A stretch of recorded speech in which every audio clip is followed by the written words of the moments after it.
Hi, I'm Elizabeth Mendenhall, and we're wrapping up our series on strategic planning for 2020 for Realtor Associations. This is the last video where we're going to talk about the budget. In the first video, we talked about the overall goals of strategic planning and some theories behind how you plan.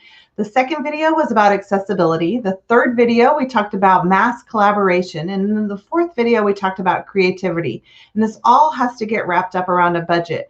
And so you might say, okay, what does strategic planning it doesn't really relate to the budget? Well, it absolutely has to in 2020. Sometimes in our associations, we separate these two venues into two different silos. So we leave like the finance and budget to the finance and budget minds. And then we have strategic planning to the strategic planning minds. More than anything right now, these two have to be combined. As a past president of my local, state, and national association of realtors, I will tell you 100%, I'm going to lay on the sword on this one for this year. Budgets have to be adjusted. They cannot remain the same. Technology has changed. Accessibility to our members needs to have changed. Travel has changed. Staffing needs have changed, and all at light speed. And so where we may not have had our resources in communication before, we need more resources for communication. We need more resources for information technology. We need more resources for technology, not only for our staff, but for our volunteer members who agree to serve in these positions, who now we know that all of our members have access to the internet, to webcams, to Zooms, to ways that we can communicate together, to ways that we can be more accessible, to ways that we can provide our programs and products and services better, to updating our website, to updating our e-commerce systems. All of these things need to be looked at and revisited and probably need to be updated. I will tell you that in 2018, as president of the National Association of Realtors, I was so honored to serve in the role and the position. But I was gone for about 300 days. Now granted, I had a business and a home life that allowed me to do that. But I know that there were many times where I would sit in an airport for 3 hours waiting for a flight to get to an association where I'd fly in late at night and I'd do a 10-minute board of directors update. And I was super glad and honored to be there. And I know it made the members feel special. But gosh, guys, we don't have to do that anymore. Now we know we have acceptance that we can do that by Zoom. We can do that live. We can do that with not only the members who show up to the meetings, but we can offer those updates to the members of the entire association.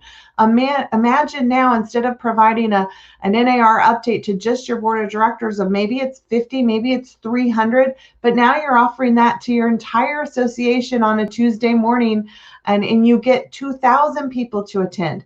That is a whole new level of leadership and a whole new level of accessibility. So with that, it means that travel and resources have to be reallocated because we have to have the support to do the things that we now know we can do. We've been doing it well for the past 6 months. By golly, don't ever put that past us. We have been able to figure it out, but we also know we can figure it out better. We probably need more video resources, more graphics, more production, more capability skills on that, when a lot of times that just has to do with people resources. And so all of that has to be shifted.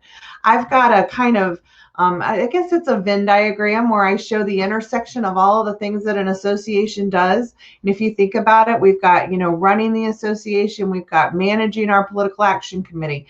A lot of times, some of us have nonprofits on our association. Maybe we're managing the MLS. We've got institute societies and councils that all come into play there. Maybe we have other business services like forums and things that we have run. And we have a huge component of that of the Realtor Party, and we're managing data and resources. And for many of us, some of those things have just recently evolved in the past 10, maybe 12 years. But yet we're running with the same staff and running with the same expectations that we have from 20 years ago. And that's not realistic in today's world. And all of that starts to encompass of how we're preparing our budget, how we're thinking about our dues dollars, how we're making them the most effective. And the one thing that I know for sure is that our members want services and they want us to be leaders in this arena and they want to be proud of our association. And in order to do that, we've got to be proud of the services that we're providing and do a real analysis on what are they using, What are they taking advantage of? What can go away so that we can reallocate some of those resources into those different areas that we need that have significantly changed in 2020. So as I mentioned before, I sit on several boards, and I'm going to be really tough. I'm going to be really tough this year and next year and the following year until we get this right on really shifting the resources in the budget to match up with the strategic plan and the vision for this association that we want to see in the future. So hope you have enjoyed this series on strategic planning thinking for 2020, and I wish you all the best of luck with your strategic plans and the years ahead in the association. Thanks a bunch.